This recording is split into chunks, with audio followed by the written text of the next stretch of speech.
This might look a little bit complicated, but I promise you it's not. Here's how I do it. I have androgenic alopecia, so I do this style in a wig. It is much simpler and I don't have to maintain it. I have to wash my wig, I should say, probably every 6 weeks, very infrequently, which is great. So I've just put on a wig grip.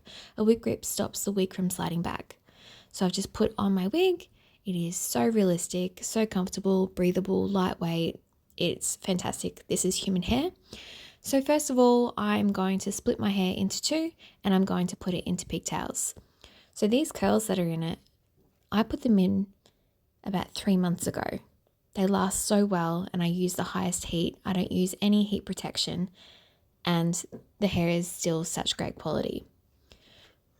So you can adjust as you go and it doesn't have to be perfect, but I think it's best to put the pigtails kind of close together because we're going to overlap them later on.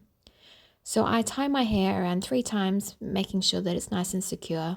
This is kind of the center point for the main hairstyle that it's all going to go around. So now I'm just getting little elastic ties and I'm just going to plait my hair. Or if you're American, you're going to braid your hair.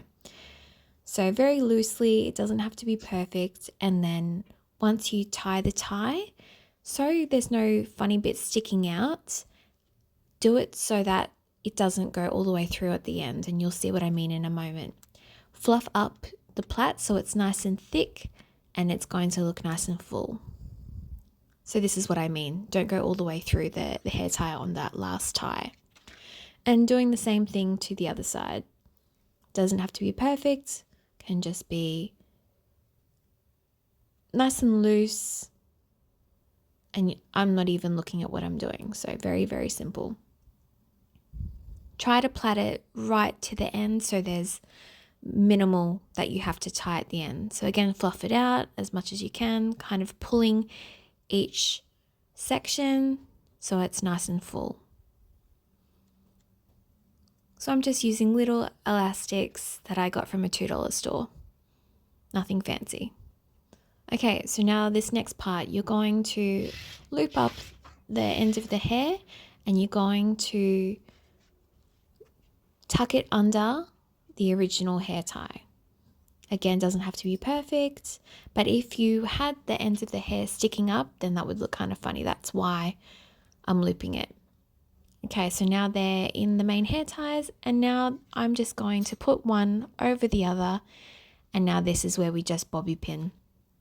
I'm not seeing what I'm doing, so it's kind of just a matter of feel. And so with the bobby pin placement, I'm placing them underneath, so from the bottom of the plaits, so then you can't see the bobby pins as much as possible. Have a feel, and if it feels a little bit if it feels a bit non-secure, then just get some more bobby pins. So this is how I check my hairstyle. I have to film myself going in a 360 motion and then I'll put some more bobby pins in places that I think it just needs it. Only one needed, so then I think it looks good. And this is the final look.